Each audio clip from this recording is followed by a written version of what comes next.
Así que, bueno, ahora después ya de pasar un tiempo un poco más ameno, vamos a empezar ya a lo que nos lleva esto, que tiene que ver con nuestro curso. Como les decía, aquí está la fecha de las evaluaciones. Tenemos el programa asignatura. Bueno, ahí en el video pueden pausarlo y tomarle un pantallazo. De todas formas, todo esto va a estar en el programa asignatura y va a estar en intranet y en campus. Nuestra primera unidad, que es la más cortita, va a durar como una semana, ¿no? Esta clase y la próxima, son de circuitos magnéticos. ¿Qué vamos a ver con circuitos magnéticos?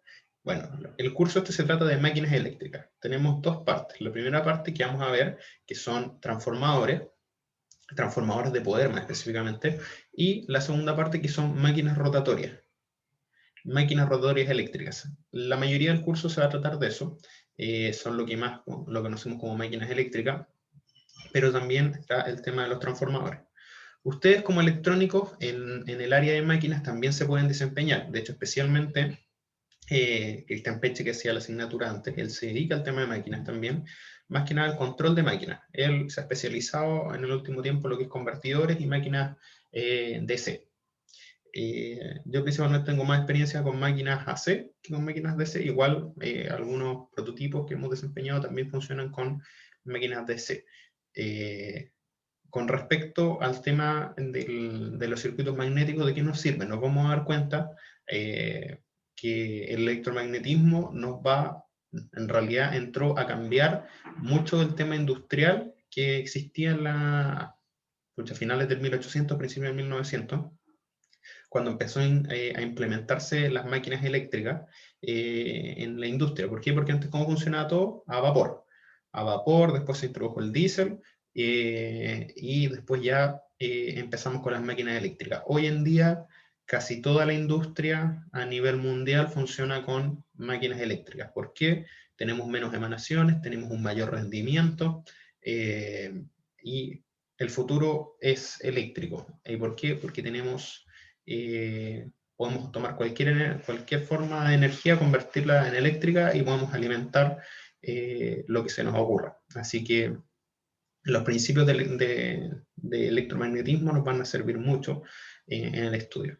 Ustedes como electrónicos, este curso puede que lo encuentren un poco, como decir así, como, ¿y esto de qué me sirve a mí? Principalmente es muy importante conocer los principios básicos de cada una de estas máquinas que vamos a ver, o de cada uno de estos temas que vamos a ver. ¿Por qué? Porque ustedes como electrónicos generalmente no se van a dedicar, por ejemplo, a armar un transformador, o no se van a dedicar, por ejemplo, a instalación de máquinas, pero sí a su control. Entonces, es muy importante para hacer control, especialmente en máquina de corriente continua y máquina de inducción, conocer sus parámetros, conocer qué tipo de máquinas son, cómo funcionan. Lo mismo con los transformadores. ¿Qué van a hacer como electrónicos? Lo más probable es que van a extraer los datos que tengan que ver con las variables eléctricas, puede ser voltaje, corriente, rendimiento, y eso transmitirlos y ver si están funcionando bien. Pero ¿de dónde salen? Eso es lo importante. Principalmente, lo más probable es que, como les decía, no se van a dedicar a ser transformadores, pero sí les puede servir mucho conocer estos parámetros, en especial para el tema de lo que vamos a ver como redes eléctricas de transmisión, y que eso lo ven más los eléctricos, pero también ustedes van a poder tener ciertas nociones de eso. Bueno, por eso ustedes tienen un curso de un semestre y los eléctricos tienen un curso de un año con respecto a lo que es máquina. ¿Qué vamos a ver en esta unidad? Electromagnetismo, definiciones de variables electromagnéticas, elementos magnéticos y sus aplicaciones, resolución de circuitos magnéticos y principios de conversión de energía. Ya. Entonces, ¿estoy grabando? Sí. Lo primero que vamos a ver, alguien me dijo que le gustó Física 2, bueno, vimos electromagnetismo, parece que también lo sufrieron. Tenemos un primer término acá, que es el de campo magnético. El campo magnético dice que cualquier carga está rodeada por un campo eléctrico. Además de contener un campo eléctrico, el espacio que rodea cualquier carga eléctrica en movimiento también contiene un campo magnético. Entonces, esto es muy importante. ¿Por qué? Porque ahora sabemos que siempre la electricidad y el magnetismo van unidos. Siempre que haya un movimiento de por medio en un campo eléctrico, vamos a tener un campo magnético. Ahora, si yo tengo un campo magnético en movimiento, este produce un campo eléctrico. O sea, son dos cosas que siempre van ligadas. ¿Cuándo no irían ligadas? Si yo tengo un imán solamente puesto ahí, ahí no tengo un campo eléctrico alrededor del imán, pero si yo ya muevo el imán o muevo algo alrededor del imán, algo que se pueda inducir eléctricamente, ya voy a tener un campo eléctrico. Entonces siempre van unidas la electricidad y el magnetismo. Y este principio, como les decía antes, fue el que revolucionó la industria. Para representar el campo magnético vamos a ocupar la letra B con una rayita arriba, y se mide en Tesla, en honor, obviamente, a Nikola Tesla, uno de los grandes inventores que también tuvo mucho que ver en la invención de las máquinas de la corriente alterna y de las máquinas en alterna. Hay películas al respecto, después si pueden ver, investigar, es bastante la guerra sobre la guerra de la electricidad de las corrientes entre Tesla y Edison. Eso es una parte importante de la historia para que también lo puedan investigar. Bueno, aquí tenemos, como yo les decía, pueden ser imanes, electroimanes, y las ondas que se ven acá son sus líneas de campo, las líneas de campo magnético. Importante saber que las líneas de campo magnético son líneas cerradas. Siempre son líneas cerradas, siempre van desde un polo, puede ser un polo positivo a un polo negativo. Y estas líneas siempre son cerradas. Y como los campos tienden al infinito. Eso quiere decir de que un imán, en su forma de expresar sus ecuaciones y en su forma de ser, produce un campo magnético que va desde este punto hasta el infinito. Claro que las fuerzas que produce este campo, mientras más lejano sea la distancia, mucho menor afecta. Generalmente es como al cuadrado de la distancia. Entonces, mientras más cerca esté, mayor va a ser la fuerza magnética. Y más fuertes van a ser las densidades de líneas de campo, y mientras más lejano esté, si se fijan, si yo tomo, por ejemplo, acá corto en esta parte de acá, voy a tener una mayor densidad. Aquí si yo corto la misma área, por ejemplo, acá lejos, voy a tener menor cantidad de líneas de campo, por lo tanto una menor densidad. Esto es importante recordarlo. Esto lo pueden ver en cualquier libro de física de electromagnetismo. Bueno, existen 4 principios básicos que describen los campos magnéticos para máquinas eléctricas. Bueno, existen muchos conceptos, pero aplicados a máquinas eléctricas son estos 4 conceptos los que nos van a dar como la base para todo. Un conductor que porta corriente produce un campo magnético a su alrededor. No puse esa fotito, pero no sé si recuerdan que tengo un conductor, a ver si lo voy a dibujar. No creo que no me voy a dedicar a tanto porque tengo más cosas. Tengo un conductor así y se forma un campo magnético alrededor del conductor. Esto es importante porque de este principio nacen los devanados de las bobinas. Ahora, lo voy a dibujar porque esto sí es importante. Es decir, tengo un conductor que me queda horrible, pero ya no importa. Tengo un conductor acá y este conductor genera. Si el conductor tiene una corriente circulante, va a generar un campo magnético, perdonen este dibujo, así, una cosa así, campo magnético alrededor del conductor. De eso se acuerdan, ¿cierto? No, no se acuerdan. Chiquillos, ayúdenme acá a hacerlo un poco más interactivo. Ya. Ahora, ¿qué pasa? Este es uno de los principios que, por lo menos a mí, como por decir así, me voló la cabeza, que era cómo la geometría en el fondo puede cambiar tanto y producir cambios que son, que en el fondo cambiaron cómo nosotros ocupamos los circuitos eléctricos hoy en día. Y solo por el hecho de cambiar la geometría, o sea, eso es lo importante. Imagínense que yo les decía que alrededor de un campo, alrededor de un, ¿cómo se llama esto? Alrededor de un conductor, alrededor de un conductor tengo la producción de un campo magnético. Ahora, cuando yo tengo una bobina, este campo magnético se concentra. O sea, perdón, tengo un campo eléctrico y un campo magnético. El campo se concentra alrededor en esta circunferencia de la bobina. Entonces eso nos va a dar los principios de inducción a posterior. Entonces, es como solo por cambiar la geometría voy a tener una densidad mucho más grande en este espacio circular, o puede ser cuadrado, o lo que sea, pero dentro de la bobina. Entonces, solo por el hecho de cambiar la geometría, voy a tener un cambio muy grande y que me va a tener los principios para los transformadores y para todas las cosas. Un campo magnético variable en el tiempo induce un voltaje en una bobina de alambre si pasa a través de ella. Este principio es la base del transformador. Como estaba dibujando recién, si yo tengo adentro de esa bobina, tengo un... Voy a tener que volver a dibujarlo. Imagínense que esto lo vamos a ver un poco. Yo tengo acá una especie de núcleo, y ese núcleo yo le dibujo una bobina, una cosa así que lo encierre. Si por acá, que es lo que vamos a ver en este curso, yo tengo la circulación de un campo magnético variable.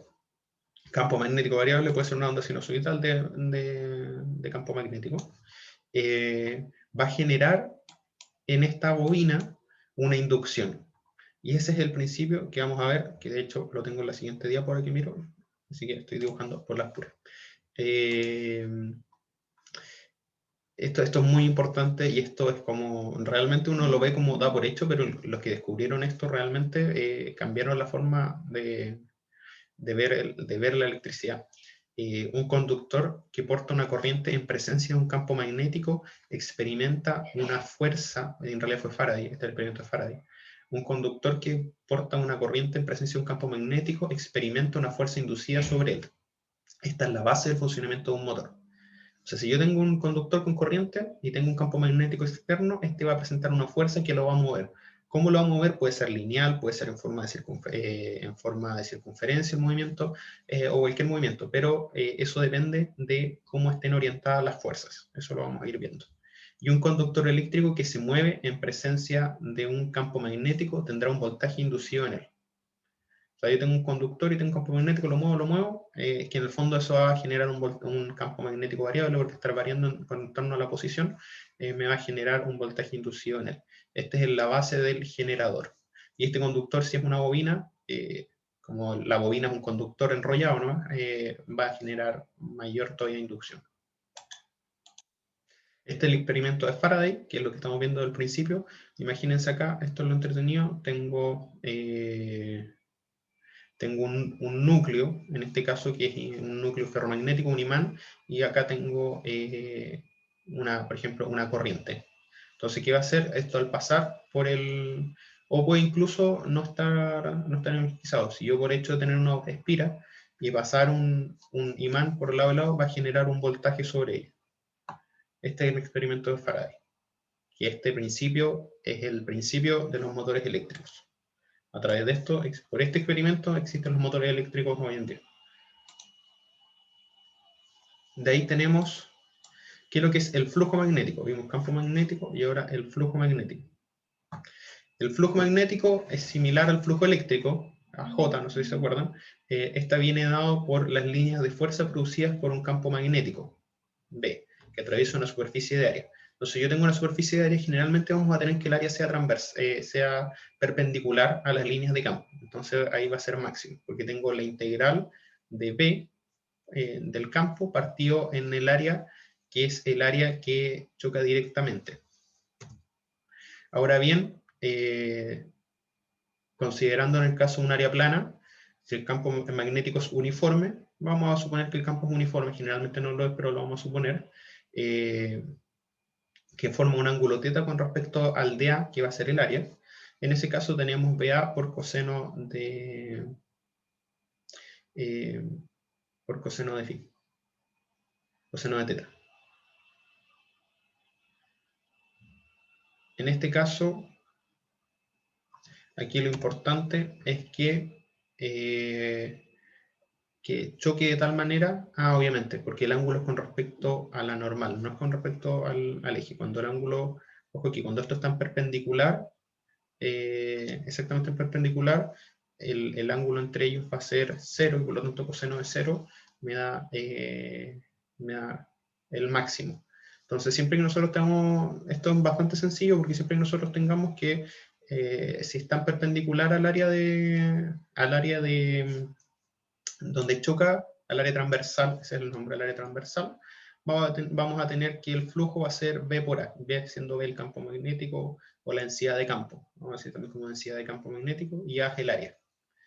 Y esta unidad de medida de flujo magnético es Tesla por metro cuadrado, y esta se conoce como Weber, que también la vamos a usar bastante en los circuitos magnéticos. En los circuitos magnéticos vamos a ver mucho el tema del flujo, que el flujo es similar a la corriente en su forma de trabajar los circuitos. De ahí vamos a ver, en este caso, lo que es la intensidad de campo magnético. La intensidad de campo magnético, la intensidad de campo magnético es la ley que gobierna la producción de campo magnético por medio de una corriente, es la ley de Ampère. O sea, ¿de dónde sale la intensidad de campo magnético? De la ley de Ampère. Esta nos va a servir mucho. La próxima clase nos vamos a dedicar a ver solo circuitos, circuitos magnéticos. Esta primera clase nos vamos a dedicar a ver lo que es más concepto, todo lo que es conceptual. Sale la ecuación de la ley de Ampère. Importante que la ley de Ampère es una integral cerrada, por lo tanto, eso significa que tenemos que completar, tenemos que cerrar esta vuelta que le vamos a dar. Entonces vamos a tener que la integral de la intensidad de campo magnético, la integral cerrada por dl, me va a dar la I neta, donde H, que es la intensidad de campo magnético producida por una corriente I neta, que vamos a ver en una bobina, y dl es el elemento diferencial del largo. ¿Qué quiere decir esto del largo de la trayectoria de integración? Yo sé que se escucha un poco complicado, pero si nosotros lo simplificamos para verlo de una manera más sencilla, nos vamos a dar cuenta que si yo tengo una corriente, que es lo que estamos viendo acá, si yo tengo una corriente, la corriente neta, I neta, va a ser N por I, lo vamos a ver acá, a lo largo de una trayectoria de integración. H, esto es lo interesante, H se mide en amper vuelta por metro. Amperes vuelta por metro. Sí, sé que no es una medida muy conocida, pero la H o la intensidad de campo magnético va a depender de la corriente por el número de vueltas de la bobina alrededor de un núcleo, y tenemos también la distancia media que recorre. En realidad, más que nada es la integración del largo, pero vamos a asumirlo para simplificarlo un poco, asumiendo un poquitito de error como el largo medio. Si el núcleo del material ferromagnético, si el núcleo es de un material ferromagnético, casi la totalidad del campo producido permanecerá en el núcleo. Esto es algo que vamos a asumir. Ojo acá, que lo que estoy diciendo no es que todo va a estar en el núcleo, sino que casi la totalidad del campo magnético. Después nos vamos a dar cuenta que vamos a tener cierto flujo de campo que no se va a quedar en el núcleo. Lo vamos a ver un poquitito más adelante. Pero para partir con esto vamos a asumir que, y esto es lo que pasa, de verdad, que la mayoría del campo producido por la corriente, permanece dentro del núcleo. Por lo que se puede aproximar la ley de Ampère asumiendo una trayectoria de largo medio. ¿Qué quiere decir esto? Lo vamos a ver sencillamente, que en vez de integrar H con respecto a dl, vamos a asumir un largo medio de un núcleo ferromagnético, que lo voy a ver en la siguiente diapo. Y vamos a asumir un largo medio. ¿Esto nos va a acarrear un error de por medio? Sí, pero este error realmente no es tan grande. Estamos hablando de menos de un 5% total de la suma de todos los errores que estamos haciendo con respecto a un modelo bien hecho, de un transformador, por ejemplo, o de un núcleo magnético que vamos a ver. La corriente neta se puede aproximar, ojo, aquí también estamos haciendo otra aproximación, vamos a hacer otra aproximación en este curso, porque realmente si nosotros nos dedicamos a ver esto, es bastante complicado porque tenemos muchas funciones que son no lineales, tenemos muchas cosas que son más complicadas, pero para conceptos de estudio se ha hecho bastantes aproximaciones que permiten trabajar con modelos más o menos lineales. Esto nos permite estudiarlo de una manera más sencilla, que ustedes se van a dar cuenta que las ecuaciones son bastante básicas. ¿Pero por qué? Porque se han hecho muchas aproximaciones. Si uno se dedicara a hacerlo como corresponde, bien hecho, no lo puede hacer así, a simple tenemos que hacerlo a través de software. Hay muchos software de simulación de elementos finitos para ver, estudiar el comportamiento de circuitos electromagnéticos.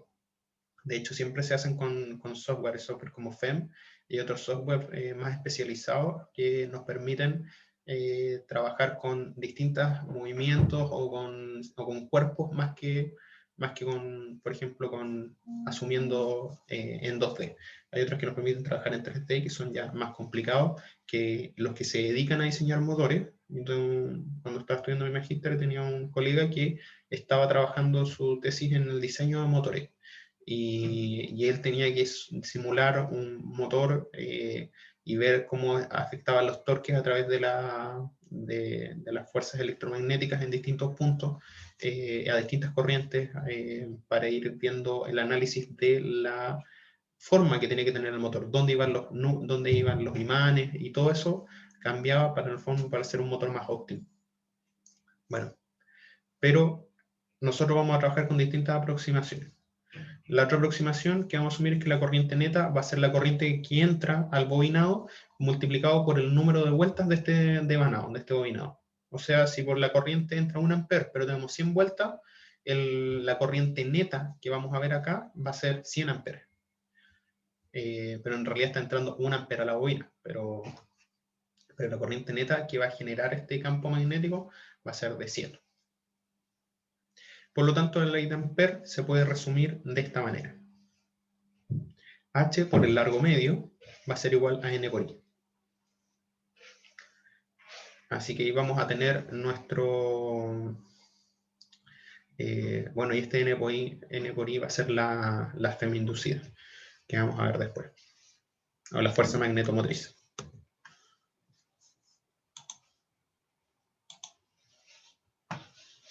Aquí está.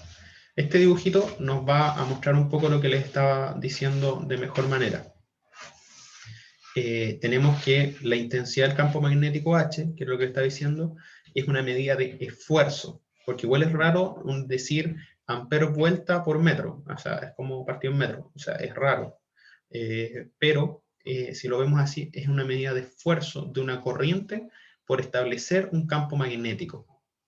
Entonces, es como decir, la intensidad de campo magnético es qué tanto esfuerzo tiene que hacer una corriente para establecer un campo. Por lo tanto, la potencia del campo magnético producido en el núcleo depende también del material en que sea el núcleo. Y la relación entre la intensidad de campo magnético, H, y la densidad de flujo, producida dentro del material está dado por esta ecuación. Si bien vemos, acá estaba relacionando la corriente, el largo medio del núcleo me va a dar esta intensidad de campo magnético. Ahora, si yo quiero ver el campo, no la intensidad, sino que el campo magnético, o la densidad de campo, se puede decir también, voy a tener que va a ser H por este mu que vamos a ver ahora. Si se fijan acá, ¿qué pasa acá? Esto es súper simple. Yo tengo una sección transversal, esto nos va a servir ahora. Tengo una sección transversal de área A, tengo n vueltas y tengo un largo medio. ¿Se fijan que el largo medio es como... Esto es una aproximación, que es más o menos se acerca bastante a la realidad, donde yo voy a tener acá una vuelta de flujo. Eso significa que el flujo va a estar haciendo este recorrido todo el rato. Y yo tengo una corriente que entra a la bobina, y esta corriente la multiplico por el número de espiras, o sea, el número de vueltas del bobinado, y me va a dar un N por I, que va a darme una corriente neta. Y esa corriente neta va a producir un H, que es una intensidad de campo. Y esa intensidad de campo, dependiendo... Esto es muy similar, si se fijan, Esto es muy similar al concepto que vamos a ver después cuando yo paso la corriente por un conductor, que el voltaje que va a depender de la variable como resistencia, pero esta la vamos a ir analizando. Entonces voy a tener que mu por h me da mi B, que B es mi campo, pero yo no quiero el campo eléctrico. Cuando yo estudio, por ejemplo, un circuito, no me interesa tanto el campo eléctrico, sino que me interesa la corriente. Pero esa corriente yo la puedo sacar del término de campo, que es lo que vamos a ver ahora. Ya, chiquillos, hasta ahí. ¿Vamos bien? ¿O ya se marearon? Vamos bien, profe. ¿Sí? ¿Se entiende? Llevamos Por los lo menos yo no conceptos. tengo dudas. Ya, llevamos los conceptos acá. Campo magnético. El campo magnético es similar al campo eléctrico, aunque es un campo con líneas de campo. De ahí tenemos el flujo magnético, que el flujo tiene que ver con el área, está relacionado con el área, por eso es importante el área ahí. Entonces el flujo va a ser la integral del campo en el área transversal, es lo que vimos acá, y luego estamos viendo la intensidad de campo, que la intensidad de campo va a ser el número de vueltas del bobinado, del núcleo, por I, que era la corriente que entra, partido en el largo medio del núcleo. Esto vamos a asumir siempre que vamos a trabajar con núcleos magnéticos, ferromagnéticos. Y después tenemos ahora que el campo va a ser mu por h, siendo mu, que ahora lo vamos a ver, es como por decir así, la oposición o que tiene que ver con el material con que está hecho este núcleo que vamos a ver. ¿De qué sirve la? ¿Se acuerdan que si yo integro B por dA me va a dar el flujo? Importante. Ahora vamos a ver qué es lo que es la permeabilidad magnética, que es este mu que está ahí. La permeabilidad magnética representa la facilidad relativa para establecer un campo magnético en un material dado. La permeabilidad magnética se mide en henrios o henrios por metro. ¿Se acuerdan qué se mide en henrios? A ver si alguien se acuerda de redes 2 o de redes.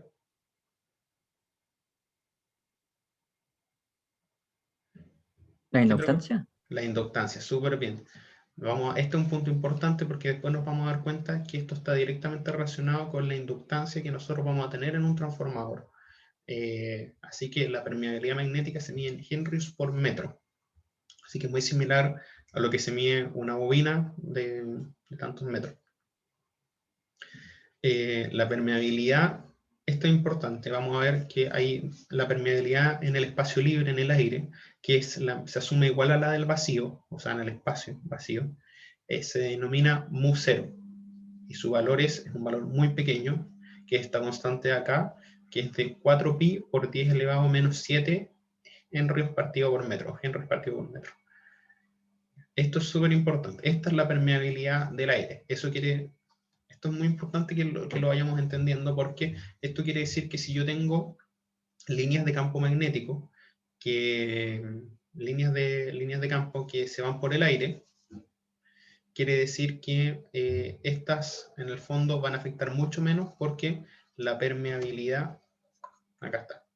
Si yo divido esto en esto, me voy a dar cuenta que genera una intensidad de campo menor, lo que vamos a ver acá. La permeabilidad de cualquier material, claro, va a ser un campo menor.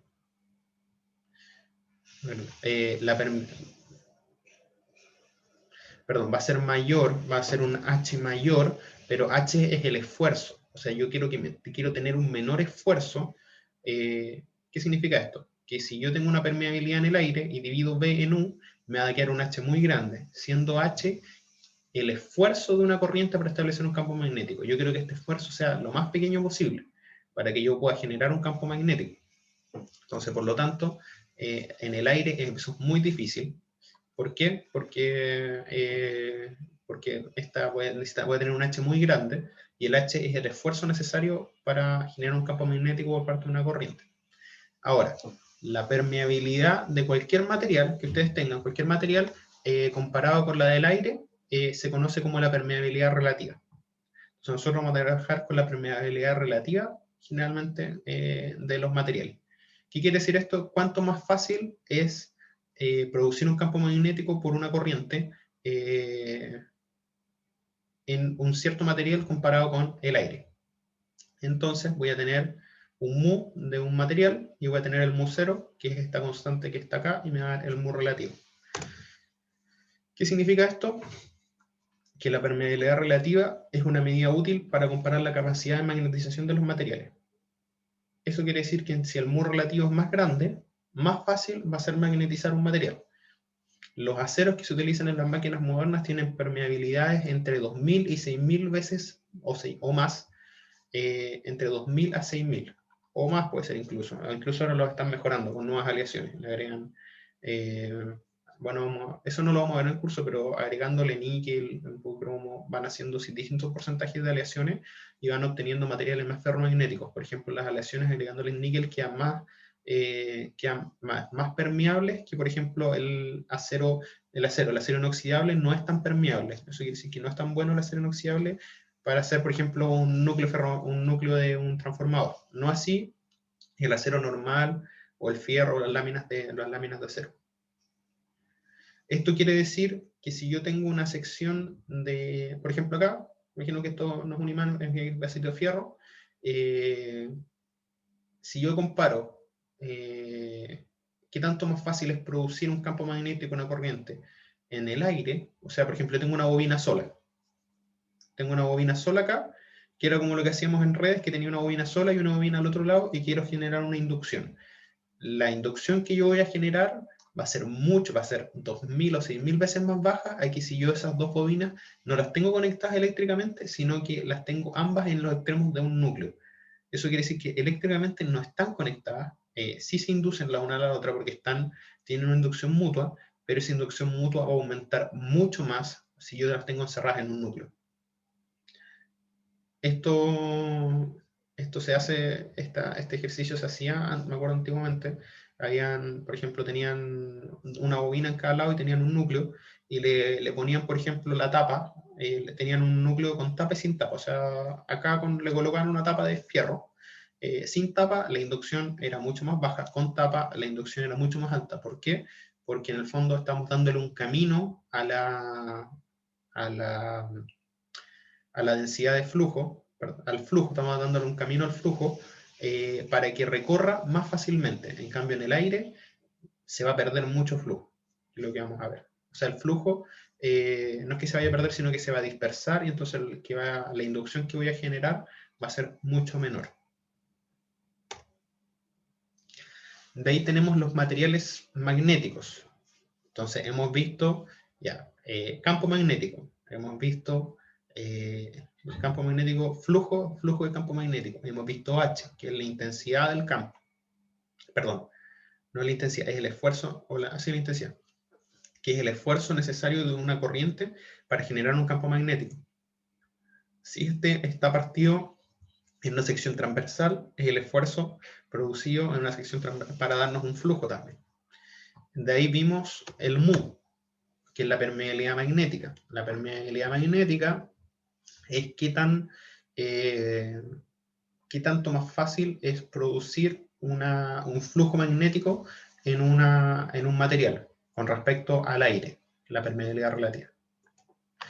Y vamos a ver ahora un poco lo que son los materiales, ferromagnéticos o los materiales magnéticos, que dependiendo del valor de la permeabilidad relativa, estos se pueden clasificar en tres grandes grupos. Vamos a tener los diamagnéticos, los paramagnéticos y los ferromagnéticos. Este concepto es necesario agregar otro concepto, que es la susceptibilidad magnética, que es el XM, que sería como un símil a la susceptancia. No sé si se acuerdan la susceptancia, que era lo contrario a la inductancia, al X en las bobinas, la cual es un coeficiente adimensional que expresa la proporcionalidad entre la magnetización o la emanación, M, y la intensidad de campo magnético, H, de acuerdo a la siguiente ecuación. Entonces voy a tener una emanación voy a tener esta susceptibilidad magnética, que es de XM por H. ¿Esto qué me quiere decir? Que mientras más alto sea, mayor emanación voy a tener. ¿Qué quiere decir la emanación? ¿Cuánto yo voy a magnetizar cierto material? La relación con la expresión de campo, con la densidad de campo, con el campo, se puede expresar de la siguiente manera. Aquí esto es bastante sencillo. Tengo que B es igual a mu0 por H más M. ¿Ya? Esto va a ser definir el campo magnético. Ahora, esto lo puedo expresar, si lo vemos acá, como mu0 por 1 más xm por h, y este 1 más xm yo lo puedo expresar de esta manera, como mu0 por mu relativo, entonces por lo tanto, por h. Por lo tanto, me va a quedar que esto que está acá, que el campo magnético, si yo lo expresara en términos, yo lo puedo expresar así, como el mu lo vamos a definir como mu0, que es la permeabilidad en el vacío o en el aire, por mu r, que es la permeabilidad relativa, por h.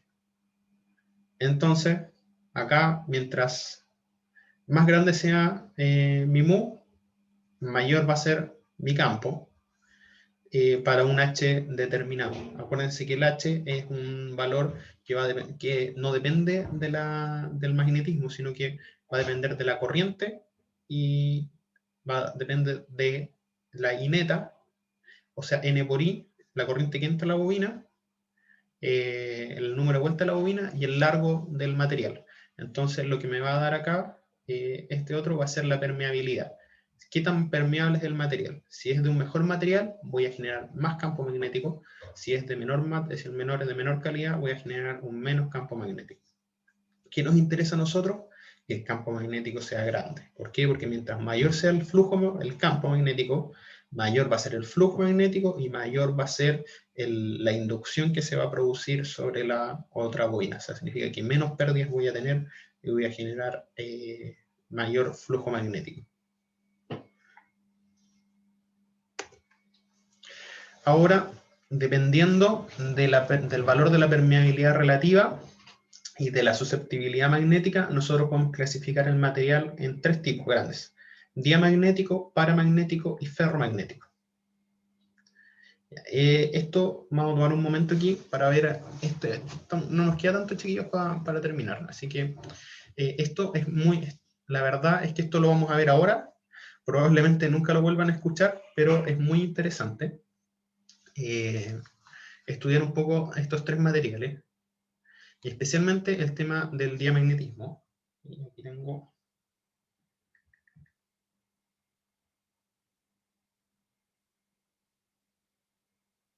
Les voy a leer algo cortito, un párrafo, que dice así.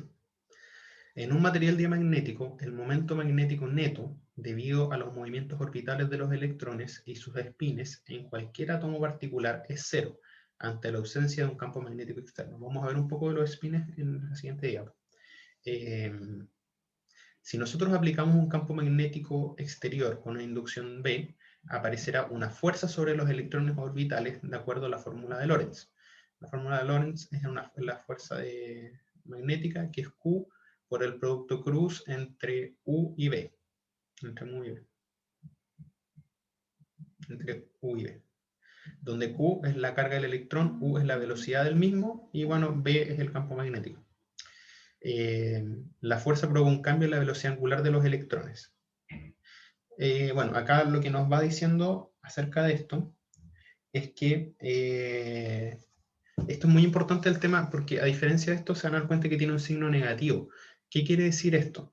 Quiere decir de que al yo presentar un material diamagnético, materiales diamagnéticos son, por ejemplo, el bismuto, ¿qué pasa? ¿Qué pasa con el material? Que el material ahora se le genera al yo interactuar con el campo magnético, genera una inducción inversa, muy pequeña, pero genera una inducción inversa. Esto por la ley de Lorentz. ¿Por qué? Porque va a generar una fuerza contraria a la fuerza que está ejerciendo el campo magnético externo. entonces va a generar una fuerza contraria y esa se va a generar en una inducción que es contraria. ¿Por qué? Porque en el fondo le están dando más velocidad a los electrones, pero no cambia la velocidad, o sea, la fuerza centrípeta es mucho mayor que la fuerza de la magnetización, en este caso, sigue manteniéndose el mismo giro del electrón, se puede decir que están girando, en realidad no podemos decir eso, pero la velocidad de giro aumenta, entonces, y genera una inducción contraria.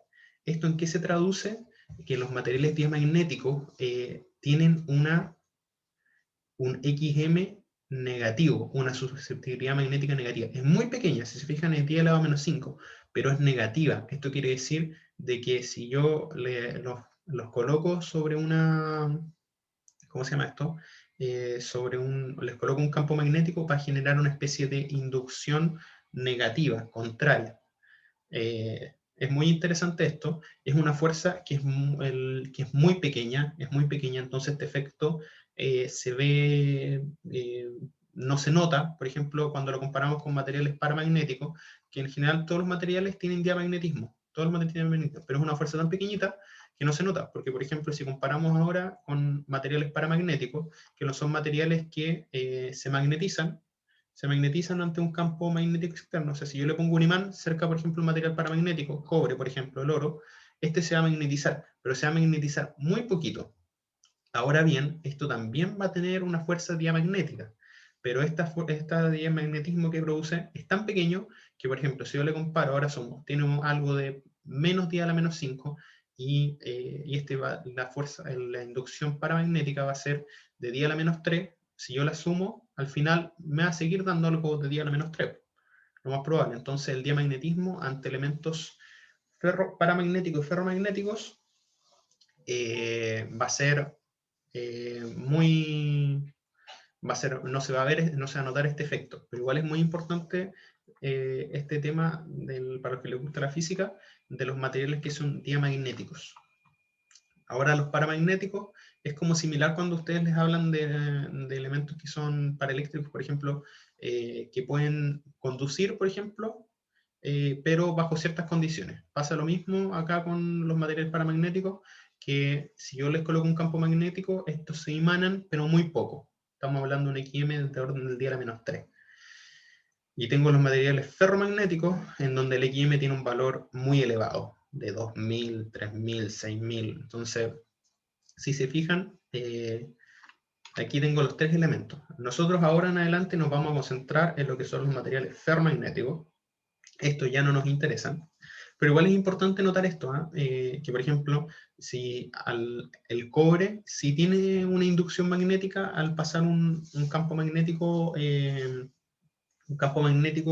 cercano a él también lo influye, pero es muy poco. Si piensas en que 10 a la menos 3 comparado con 2000, 0.001 comparado con 2000 es muy poco, entonces en realidad podemos decir que prácticamente no afecta. Así que esto es muy interesante, chiquillos. Si a alguien le interesa más, puede investigar, puede leer un poco más en el libro que es el Jesús Fraile. Hay un capítulo solo de materiales diamagnéticos, paramagnéticos y ferromagnéticos, para que le echen una mirada. Pero esto principalmente queda como más que nada una anécdota, más que lo que va a entrar como en la materia. ¿Qué son los materiales ferromagnéticos? Como yo les decía aquí, es el más importante del magnetismo en cuanto a avances tecnológicos se refiere. ¿Por qué? Porque los materiales ferromagnéticos nos permiten que circule una gran densidad de campo, un gran flujo magnético a través de ellos.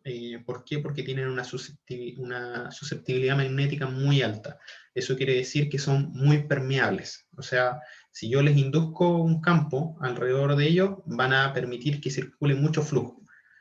Es como decir, como por ejemplo, si yo quiero, como símil con la parte eléctrica, es como decir, si yo quiero hacer circular corriente en cobre o quiero hacer circular corriente, no sé, en madera. Probablemente en madera, obviamente no voy a tener circulación de corriente, y en cobre voy a tener una circulación de corriente muy fácil, o en oro, por ejemplo.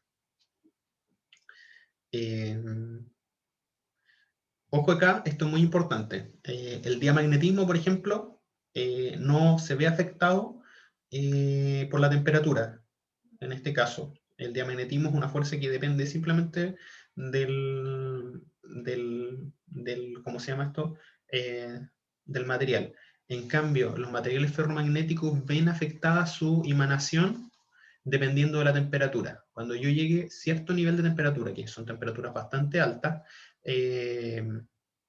un material ferromagnético se convierte en paramagnético. Esto quiere decir de que, por ejemplo, si yo tengo un elemento, un núcleo de hierro de un transformador o algo, y yo lo caliento mucho, este material va a perder todas sus propiedades ferromagnéticas. ¿Qué pasa también con los imanes? Si yo caliento un imán, muchos de los imanes son muy sensibles a la temperatura, empiezan a perder su emanación y pierden la capacidad de emanarse. Entonces se van, ¿cómo decir? Se van desimanando y van quedando cada vez como imanes más malos al aumentar la temperatura. Esto se conoce como la temperatura de Curie. Bueno, casi todas las aleaciones de materiales ferromagnéticos contienen hierro, todas son basadas en hierro, y tienen algunos de estos tres elementos, cobalto, níquel y a veces manganeso. Esto nos permite darles una mayor permeabilidad magnética a los materiales.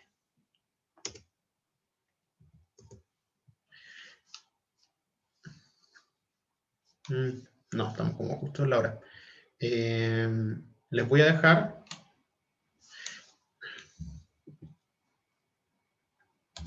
Les voy a dejar el link. Quería que vieran un videito de 5 minutos, pero estamos como muy justos en la hora porque nos quedan como un par de diapos.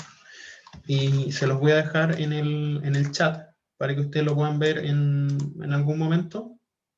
Es como bastante interesante. Ahí está, se los dejo en el chat. Ahí lo pueden buscar después. Quería que viéramos este es un video cortito, dura 5 minutos, que habla acerca de los spin. ¿Por qué? Porque ahora vamos a ver que la facilidad de emanación de un material procede de las fuerzas mecánico-cuánticas. Esto ya suena como muy elevado, pero que tienden a alinear paralelamente los espines atómicos próximos. Ya. Acá, siempre cuando hablamos de spin, es un concepto físico, de física cuántica, y bueno, también lo ven principalmente en química en la media, pero es un tema de física cuántica, es muy difícil de entender. Entonces aquí aterrizan un poquitito, igual todavía es bastante complejo entender, pero aterrizan un poquitito el tema de los spin. Así que quería que vieran 3 minutos, pero ya no estamos corto de tiempo, así que se los dejo para que lo vean después y puedan entender un poco más, como anexo.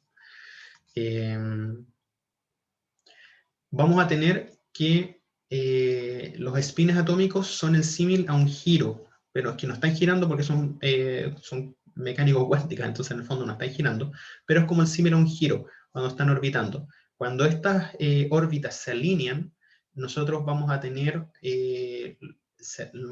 lo que se conocen como dominios magnéticos, aquí debe ser de manera natural.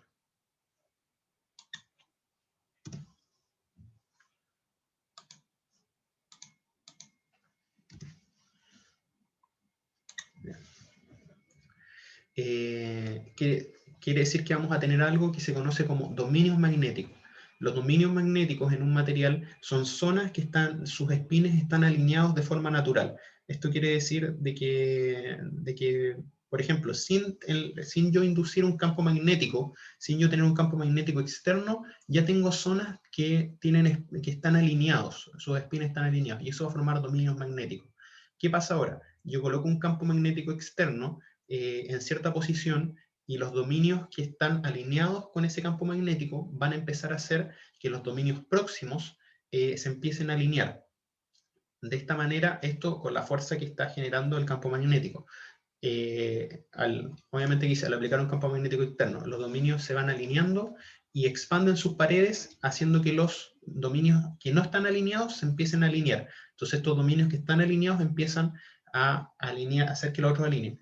¿De qué depende cuántos se alinean y qué tan fácil se alinean? Obviamente depende de la permeabilidad magnética del material. Mientras mayor sea la permeabilidad magnética del material, estos dominios se van a expandir más fácilmente. Así que se reducen los campos no alineados. A una baja inducción magnética, este principio es reversible, que lo vamos a ver en un gráfico ahora. pero una vez superado cierto punto de inducción, este punto se vuelve irreversible, dejando una emanación residual, una magnetización residual, que vamos a ver en la figura.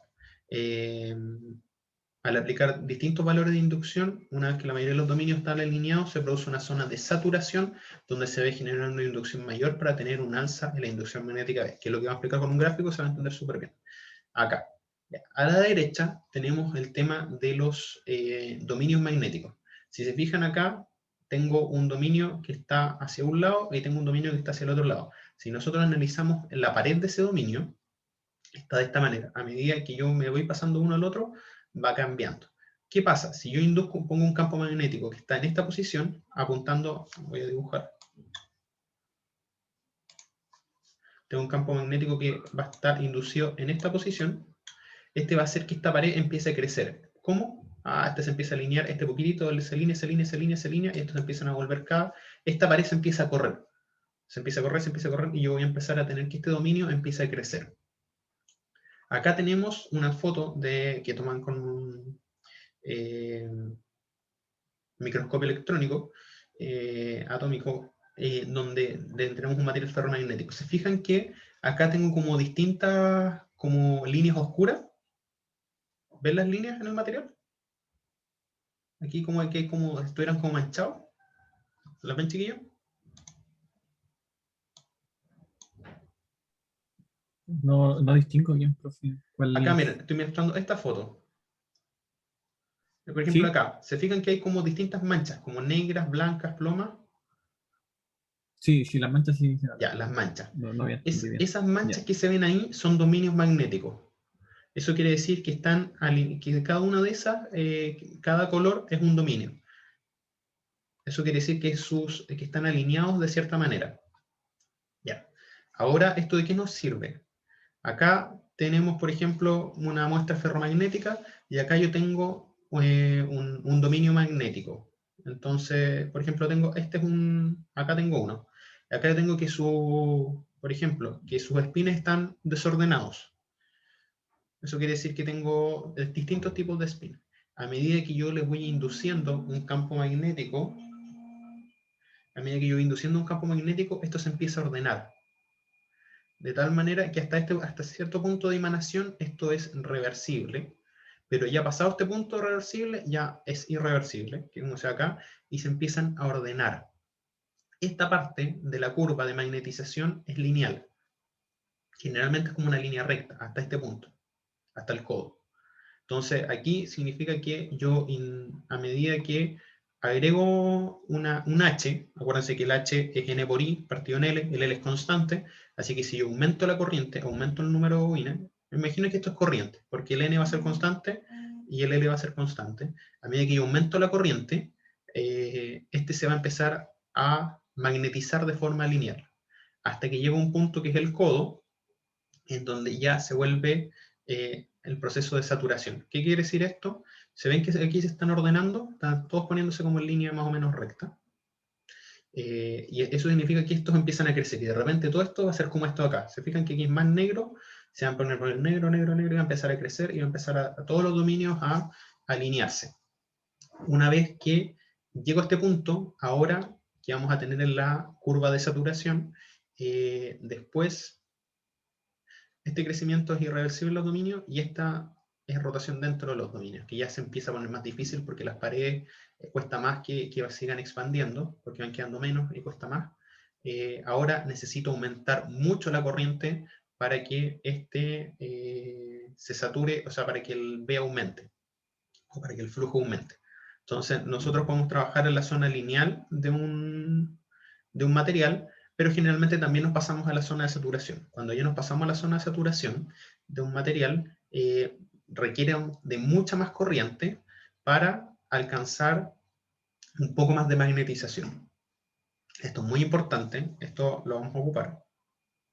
Que la primera parte la vamos a trabajar en la zona lineal, aquí es todo muy, muy lindo, todo muy fácil, pero ya acá se pone más complicado. Porque ¿qué pasa? Que ahora, por ejemplo, si en este punto yo necesitaba 1 ampere para aumentar un Tesla, acá, toda esta parte, 1 ampere, un Tesla, 1 ampere, un Tesla, 1 ampere, un Tesla, entonces después cuando yo llego a esta parte de acá, empiezo a necesitar 2 amperes para un Tesla, luego 3 amperes para un Tesla, luego 100 amperes para un Tesla, hasta el punto en que yo le puedo colocar 1000 amperes y no voy a sumar un Tesla más de campo magnético.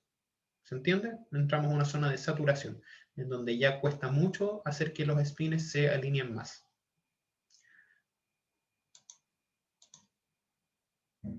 Y esto va a generar, como yo les decía, como tenemos un... ahora, esto es lo último.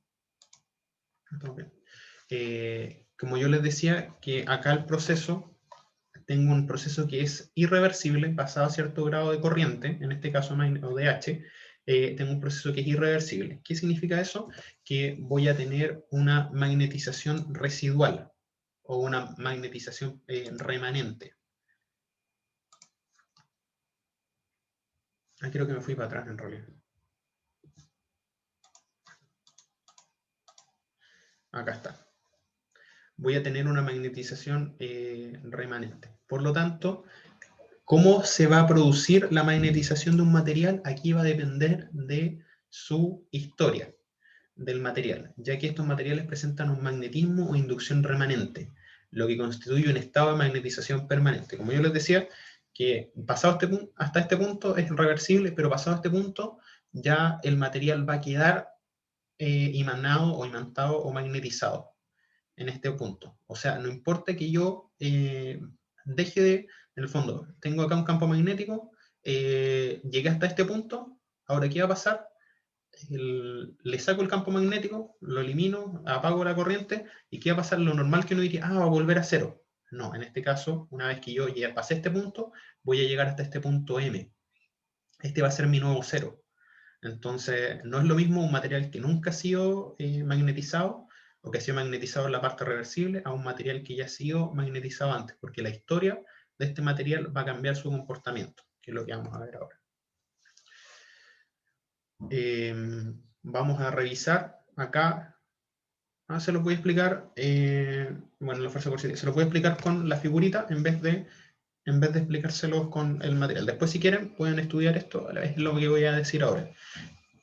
Como yo les decía, hasta acá se fijan que estamos ahí alcanzando la zona saturada. Este es el flujo o el V. Lo podemos expresar, acuérdense que si yo V por el área transversal, me va a dar el flujo. Y acá tengo el H o la FEM, inducida, la fuerza magnetomotriz, o una corriente, o N por I, partido en L.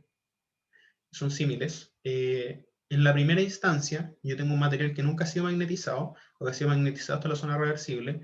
Yo le voy a inducir, a través de una corriente, le voy a inducir un campo magnético o le voy a inducir un flujo desde el punto A. Vamos a partir del punto A en cero, vamos a avanzar, vamos a avanzar, vamos a avanzar, vamos a avanzar hasta el punto B. Justo antes, vamos a estar justo aquí en el codo, o en la rodilla también le dicen, y ya de la zona de saturación. ¿Qué pasa ahora? Imagínense que yo tengo una corriente que es sinusoidal, en este caso. Entonces voy en esta parte, voy subiendo, subiendo, subiendo, y llega hasta acá, llega hasta el punto B. Ahora empiezo a bajar, ¿cierto? Voy por el ciclo negativo. O sea, no ciclo positivo, pero de bajada. Entonces, ¿qué va a pasar? Lo normal que uno diría, lo que debería pasar normalmente en algo normal sería que, llegué a B, vuelvo a ir a A, ¿cierto? En este caso no. Voy al B y como el material ya tuvo una emanación remanente o permanente, o una magnetización permanente, la curva ahora va a llegar hasta C, va a pasar de B a C. Entonces ahora me cambió esta curva y va a pasar de esta manera y va a llegar a C. Entonces cuando yo llegue a 0, en este punto en 0, voy a estar en C y no voy a estar en A, siendo este el flujo residual o la magnetización residual. Por lo tanto, ahora, para yo volver a 0, necesito agregar una fuerza coercitiva, que se llama, o fuerza magnetomotriz coercitiva, que quiere decir que tengo que aplicar una corriente negativa para que ahora este vaya a 0, o sea, para que tenga emanación 0. Entonces, por lo tanto, tengo que agregar una fuerza negativa. Que en el fondo voy a estar por acá y recién voy a llegar acá al flujo residual 0. Y después, hasta la parte más negativa, voy a pasar a D y luego voy a empezar a subir y voy a llegar hasta este punto E y luego hasta del punto E, voy a tener de nuevo la subida en esta parte. Estoy acá. Ahora estoy acá. Luego voy a empezar a subir de nuevo y voy a volver a B. Entonces, esta curva que ustedes ven acá es la curva de histéresis. Esta curva puede ser más ancha, puede ser más delgada, va a depender del material. Va a depender del material al que está hecho su núcleo. Y en este caso, si se fijan, esta es la forma que toma la magnetización o el flujo a medida que yo le agrego una cierta, le induzco una cierta corriente acá, un cierto flujo.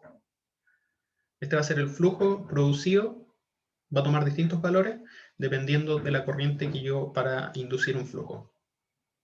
Así como les decía, va a depender de la historia del material. Ya, esto es importante, chiquillos. ¿Lo entendieron? ¿Se entiende? Manito arriba si se entiende. Ya, estamos terminando, chiquillos, nos quedan 2 diapos. Como yo les decía, la histéresis se produce porque los dominios magnéticos se orientan con una inducción externa. Al dejar de existir esta inducción, los dominios no pierden por completo su orientación, por lo que requiere que los dominios funcionen con el sistema de menor energía. Entonces, como necesitan más energía para volver a desordenarse a un estado inicial, se quedan en cierto estado. Entonces yo necesito una energía extra para volver a cambiar ese estado y que queden totalmente más desordenados.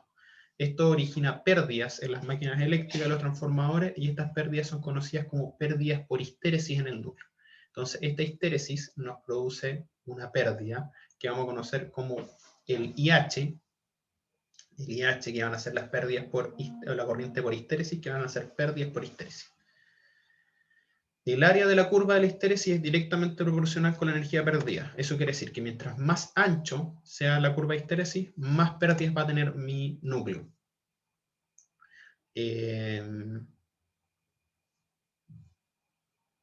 Cuanto menores sean las variaciones de la fuerza magnetomotriz aplicada en el núcleo, más pequeñas serán las pérdidas resultantes.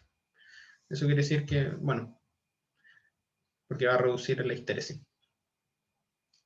Otro tipo de pérdidas que se producen son las pérdidas por corrientes parásitas. Las pérdidas por corrientes parásitas van a estar en el transformador y van a estar en las máquinas. Estas pérdidas se explican a través de la ley de Faraday. La ley de Faraday, que era lo que yo les explicaba antes, en el principio con el experimento de Frey, es que yo voy a tener una FEM inducida que va a ser, perdón, una fuerza electromotriz inducida que va a ser menos n siendo el número de vueltas, por la variación del flujo con respecto a dt. ¿Por qué menos n? Por la ley de Lenz, ley de Lenz, que en el fondo hace que el flujo, o sea, que la FEM es contraria al flujo para producir fuerzas contrarias y que se mantenga equilibrado.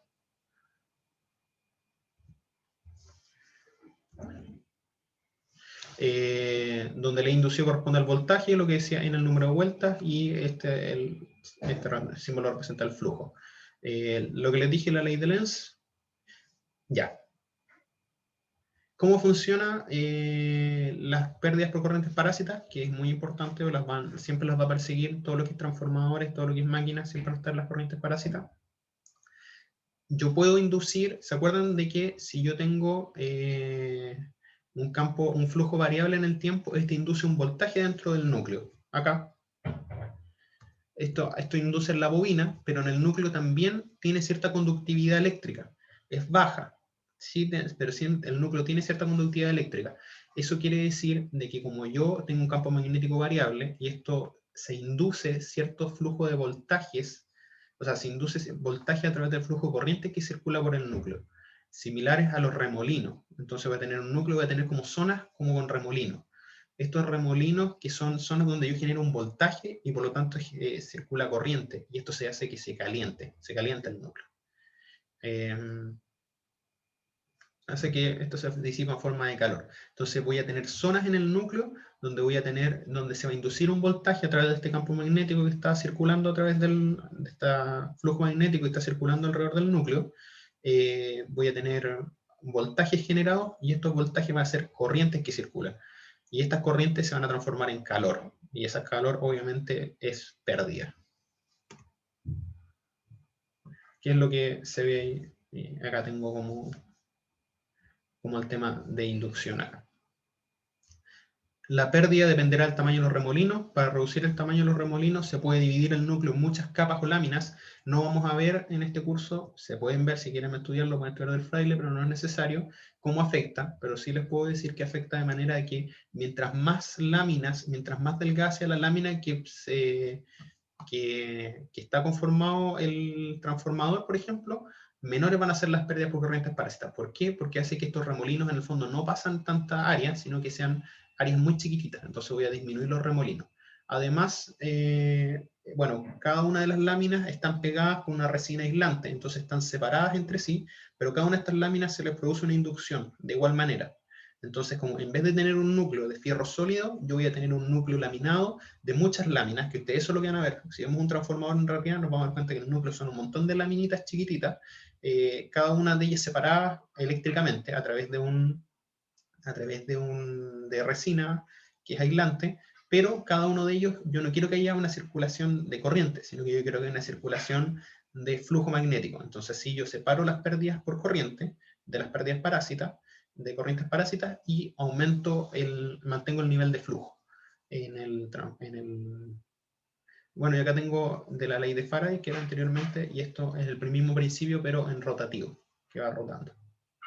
Las pérdidas por histéresis y las pérdidas por corrientes parásitas se agrupan en el nombre de pérdidas en el núcleo. O sea, todas las pérdidas en el núcleo se agrupan en dos, que van a ser las pérdidas por histéresis y las pérdidas por corrientes parásitas. Esta la vamos a ver cuando veamos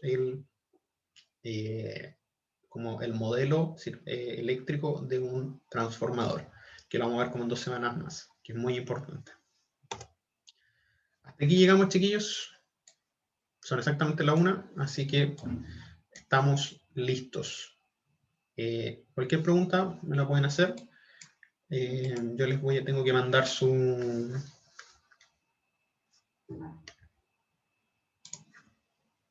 les tengo que mandar sus licencias de PSI, pero vamos a tener como en un mes más recién el laboratorio, pero igual les sirve tenerlas antes. Así que eso, chiquillos. Perdonen que le hiciera tan densa la clase, pero es que el viernes no tenemos clase porque es feriado. Así que la idea es que las clases posteriormente sean un poco menos densas, sino que podamos ir viendo de manera más lenta las cosas. Eso, chiquillos, no sé si tienen una pregunta, si no, se pueden ir con ¿Profe? confianza. ¿Sí? Él dijo que iba a subir los PPT, ¿o no? Sí, les puedo subir el PPT, pero si quieren les voy a enviar el apunte la próxima semana, y en el apunte está lo mismo que el PPT, pero más ordenadito. Así que o les subo ¿De mandarlo, lo manda al correo o lo va a subir se los voy a enviar al Slack? correo y lo No voy a sé subir al cómo campus. funciona. Ah, ya. Se los voy a mandar el próximo lunes, con la unidad de magnetización, con la unidad de circuitos magnéticos y la de transformador. Va a ir todo lo que va a entrar en la primera prueba, se los voy a mandar la próxima semana. Eso, chiquillos, así que ahí quedamos con esto. Nos estaríamos viendo entonces el próximo jueves a las 10:50. Así que les vaya bien. Profe, ¿este es el mismo link o no? Va a ser ¿O siempre lo el va a mismo link. cambiar? Me parece que no, pero tengo que Ya. pedir ahora que me habiliten para también tener el juego a las 10:50. Así que, pero me parece que va a ser el mismo link. Profe, ¿cuál es su canal de YouTube? El canal de YouTube todavía no él está habilitado, creo que se llama Clases Máquinas Eléctricas. A ver, para que Ya, lo profe. busquen. A ver, voy a buscarlo a ver si lo encuentro, YouTube, y les mando el link. Todavía no subo nada porque lo hice el otro día, así que debería estar acá.